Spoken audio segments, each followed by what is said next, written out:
हम अगर जिंदाबाद बोलेंगे, मेरी अपनी व्यक्तिगत सोच है कि हम अगर जिंदाबाद बोलेंगे नेता की, तो अगर हमें नेता से नाराजगी है, अपने बड़े से किसी से नाराजगी भी है, तो हमें अपनी नाराजगी रखने का पूरा अधिकार है।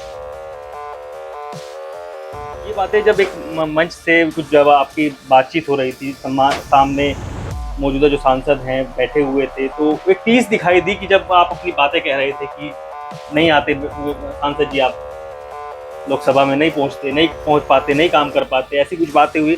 तो वो टीस क्या वहां पर दिखाई दिया चुनाव के दौरान? बस वो टीस वहीं तक थी जहाँ पर वो जो मंच साझा किया हुआ था।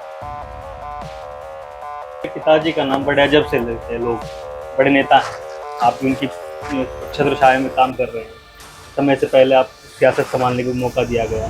तो मगर अब जो क्षेत्र से आप आते हैं, क्या उस क्षेत्र से वो जो भाजपा उम्मीद कर रही है कि वहाँ से वहाँ से वोट निकलेगा, जब बैलेट पेपर खुलेंगे तो वो उम्मीद पर क्या कामयाब हो पाएंगे?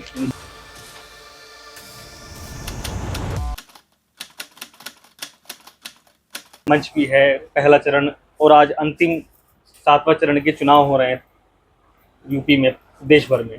कैसे देख रहे हैं आप? भाजपा के नेता भी हैं, क्या मान रहे हैं कि जो विकास की नीतियां जो मोदी जी लेकर चल रहे थे, वो विकास की नीतियां धरातल पर पहुंची हैं? क्योंकि वोटिंग परसेंटेज डाउन हो गया। देखिए, वोटिंग परसेंटेज का और विकास की नीतियों से कोई आपस में कंपैरिजन नहीं है। वोटिंग परसेंटेज कम होने का कारण रहा है कि देखिए, मैं अभी पूर्व में भी मैंने बोला है, गर्मी बहुत ज़्यादा है। आप 10 मिनट बाहर खड़े होंगे, खड़े स्थिति नहीं है खड़े होने की।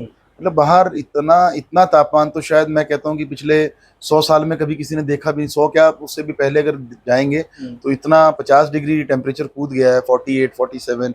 मैं हिमाचल अभी था, इसमें हमीरपुर लोकसभा सीट पर मैं लगभग अभी 10 दिन रहकर आया हूँ। इतना भयंकर वहाँ पर गर्मी और तपन थी, तो ये थोड़ा सा फर्क पड़ा है।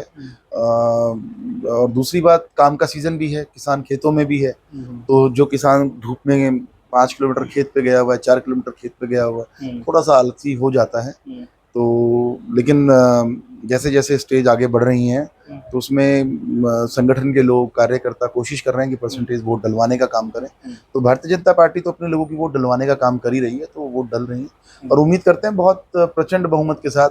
आदरणीय, मैं देश के नेता नहीं कहूंगा, मैं तो अंतर्राष्ट्रीय नेता कहूंगा, जो अंतर्राष्ट्रीय चेहरा है माननीय नरेंद्र मोदी जी, वो बहुत तगड़े बहुमत के साथ तीसरी बार प्रधानमंत्री पद की शपथ लेने जा रहे हैं। शपथ लेने वाले हैं। वैसे तो किसी नेता का कोई क्राइटेरिया नहीं होता, कोई सीमा नहीं होती, मगर आप कैराना लोकसभा की सियासत करते हैं, देखते हैं बखूबी रूप से। 3 साल तक लगातार आपने प्रयास किया कि मैं टिकटों की दौड़ में रहूं, भले ही अंतिम दौर में जाकर के आप वो फाइट को नहीं जीत पाए। तो ये बातें जब एक मंच से कुछ जब आपकी बातचीत हो रही थी, सामने मौजूदा जो सांसद हैं बैठे हुए थे, तो एक टीस दिखाई दी कि जब आप अपनी बातें कह रहे थे कि नहीं आते सांसद जी, आप लोकसभा में नहीं पहुंचते, नहीं पहुंच पाते, नहीं काम कर पाते, ऐसी कुछ बातें हुई।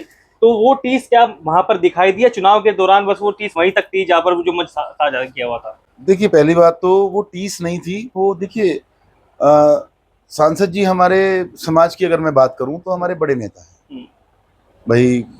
जब कई बार विधायक बन जाते हैं आप और फिर सांसद बने और अगली बार टिकट भी ले आए, तो बड़े नेता आप हो जाते हैं। उनके पिताजी का बहुत नाम, बड़ा मान सम्मान क्षेत्र में और हमारे दोनों जिलों में है। तो हम अगर जिंदाबाद बोलेंगे, मेरी अपनी व्यक्तिगत सोच है कि हम अगर जिंदाबाद बोलेंगे नेता की, तो अगर हमें नेता से नाराजगी है, अपने बड़े से किसी से नाराजगी भी है, तो हमें अपनी नाराजगी रखने का पूरा अधिकार है। तो मैंने जो मुझे लगा वो बातें उनके सामने रखी। वो कोई गुस्से में या कोई चिढ़ में नहीं थी। वो बातें थी एक बालक बन के, एक छोटा भाई बन के अपने एक नेता से, जनप्रतिनिधि से, क्योंकि वो सांसद भी हैं हमारे और समाज में एक रिश्तेदारियां भी होती है, तो उस हिसाब से रिश्तेदारी के नाते भी हमारे संबंधी लगे। तो वो बात हमने रखी बेबाकी से अपनी। उस बात को कुछ लोगों ने गलत तरीके से प्रेजेंट किया, कुछ लोगों ने गलत।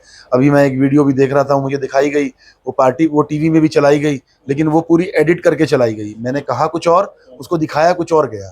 तो ये तो होता है। आप लोगों का बहुत बहुत धन्यवाद है। इसमें तो कला में तो माहिर हैं आप लोग। बातों को कैसे प्रेजेंट करना है, कैसे छुपाना है, कैसे दिखाना है, तो आप लोग कर देते हैं। तो वो उसी में हुआ, लेकिन ऐसा नहीं था।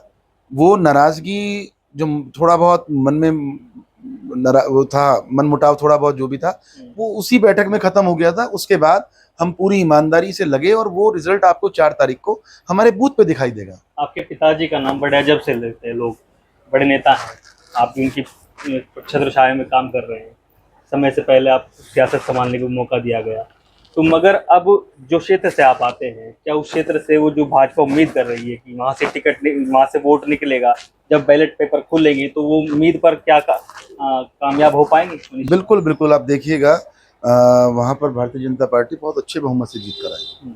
अब हमारे तो देखिए, मैं क्योंकि क्या किया, जब समय कम रह गया तो पार्टी ने, हमारे संगठन ने 5 हिस्सों में पार्टी लोकसभा को हमारी को डिवाइड किया, 5 विधानसभा के हिसाब से, और सब को अपनी अपनी जिम्मेवारियां सौंपने का काम किया। तो हमें जो जिम्मेवारी दी गई थी उसमें आप देखिएगा, भाजपा जितनी उम्मीद कर रही है, संगठन हमारा जितनी उम्मीद कर रहा है, उसमें हम पूरा पूरा खरा उतरेंगे। देश भर में घूमे, कितनी सीटों की उम्मीद कर रहे हैं अब की बार 400 पार।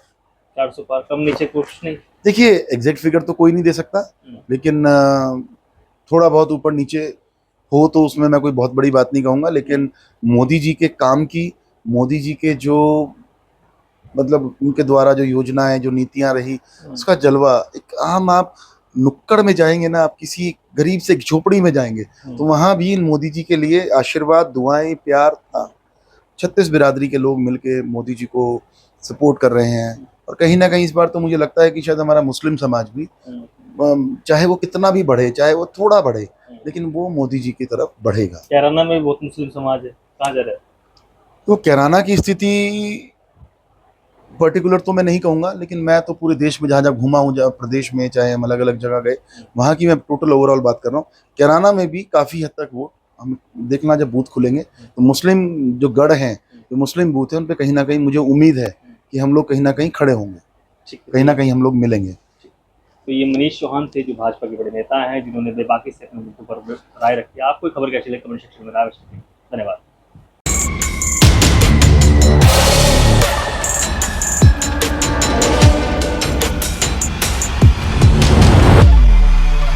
सुनेगा भारत पर और वीडियो देखने के लिए चैनल को सब्सक्राइब करें और बेल आइकॉन को दबाएं।